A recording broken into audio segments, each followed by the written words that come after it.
지금 법무부에서 발표가 있을 것 같습니다. 한번 직접 들어보도록 하겠습니다. 이정수 검찰국장입니다.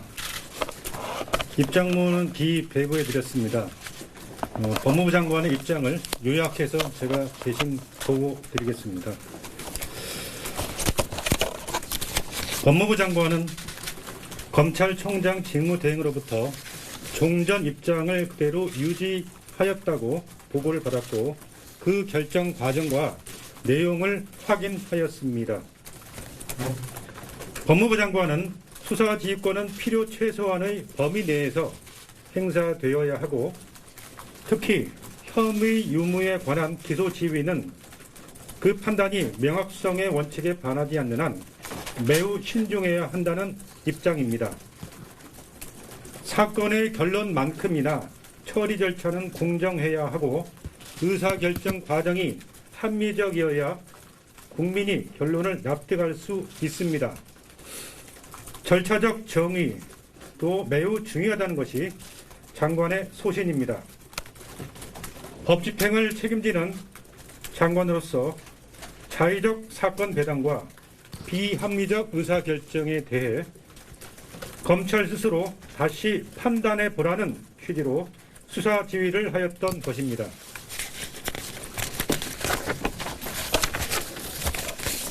그런데 이번에 개최된 대검 회의에서 절차적 정의를 기하라는 지휘권 행사의 취지가 제대로 반영된 것인지 의문이 있습니다. 이번 회의는 전직 총리의 유무죄가 아니라 재소자의 위증 여부를 심의하는 것입니다. 그럼에도 증언 연습을 시켰다는 의혹을 받는 당시 수사팀 검사가 사전 협의도 없이 회의에 참석하였습니다. 이번 대검 부장회의조차도 그 진행 상황이 순식간에 특정 언론에 유출되어 보도되는 심각한 일도 있었습니다. 결론의 옳고 그름은 차치하더라도 논의와 처리 과정은 공정하고 합리적이어야 합니다. 절차적 정의가 문제되었던 의혹 사건에 있어서 장관의 수사 지휘를 이행하는 과정에서조차 또다시 절차적 정의가 의심받게 되어 유감입니다.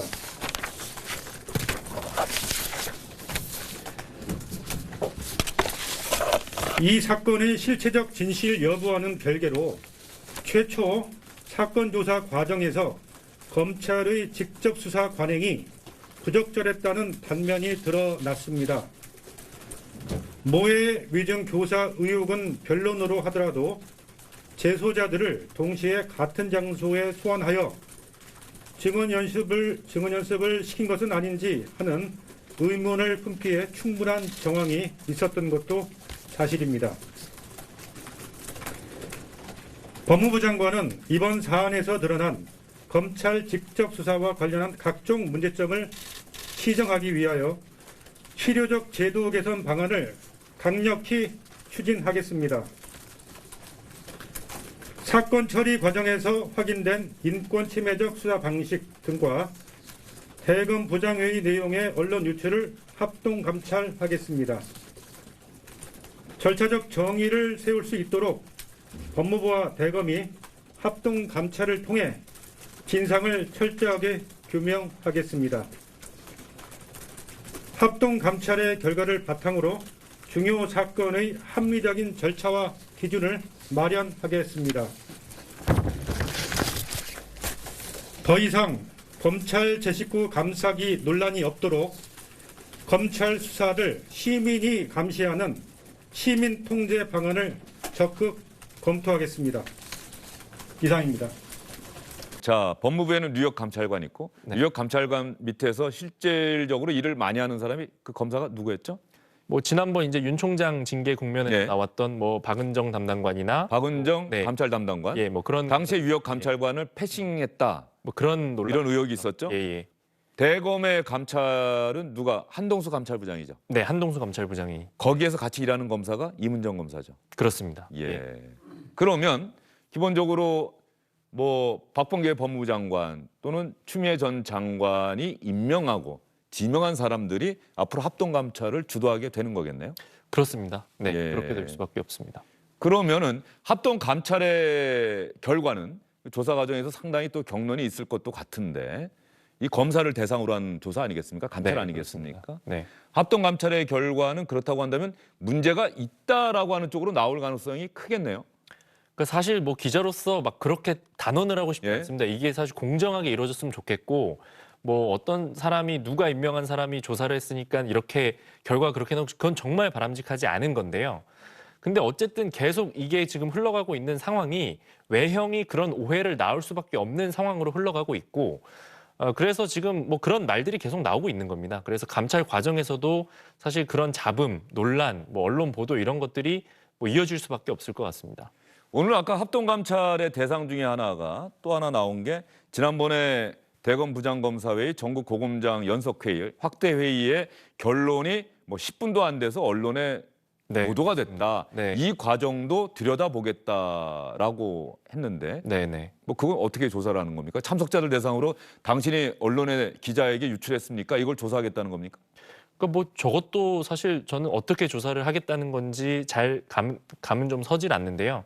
근데 그것과 별개로 뭐 내부에 이제 뭐 정보나 기밀이 유출되는 거에 대해서는 보완적인 조사를 뭐 하는 거는 그 기관의 자유겠지만 좀 그런 생각은 듭니다. 그 당시 굉장히 국민적인 그 논란이 있었고 뭐 이런 관심이 집중된 사안인데 사실 그거에 대해서 공식적으로는 그 정보 제공이 아무것도 이루어진 적이 없거든요. 예. 그래서 계속 이렇게 좀 밀실 혹은 깜깜이적으로 논의된 사안에 대해서 이 정보가 좀 어떻게 제공돼야 하느냐에 대해서는 뭐 계속 뭐 유출자를 색출하겠다 뭐 이런 식의 엄포를 넘어서 좀 거기에 대한 좀 고민도 좀 필요해 보입니다. 예. 그리고 박범계 장관이 아까 문제 제기하면서 말이죠. 그 당시 대검 부장과 전국 고검장 확대 회의에 과거에 재소자를 조사했던 어미준 부장검사가 출석한 일, 논의 결과가 특정 언론에 유출된 일에 대해서 문제를 제기했는데 이 어미준 부장검사가 그 회의에 출석한 게 정말 문제가 된다고 보는 겁니까? 많은 사람들이? 그게 출석한 것 자체가 사실 문제가 될 건 아닌 것 같고요. 왜냐하면은 그 당시 조사했던 담당한 검사기 때문에 그 검사의 의견을 듣는 게 뭐 부적절하고 이런 건 아닌 것 같은데 지금 법무부에서도 문제를 삼고 있는 게 왜 이런 내부 회의의 내용들이 언론에 나갔느냐 뭐 이걸 문제를 삼고 있는 건데요. 근데 사실 그 국민의 알 권리가 있는 부분에 대해서 기자들이 그때도 이제 저희 팀 법조팀들을 비롯해서 뭐 새벽까지 밤을 넘어가면서 어떤 방식으로든 취재를 하거든요. 그 부분에 대해서 좀 뭐 이렇게 뭐 유출을 감찰하겠다라고 지금 이야기를 하고 있는 겁니다. 예, 알겠습니다. 앞으로 합동 감찰 과정에서 어떠한 일이 있을지 그때마다 여러분께 자세한 상황을 실시간으로 전해드리도록 하겠습니다. 오늘 원동리 기자 설명 잘 들었습니다. 감사합니다.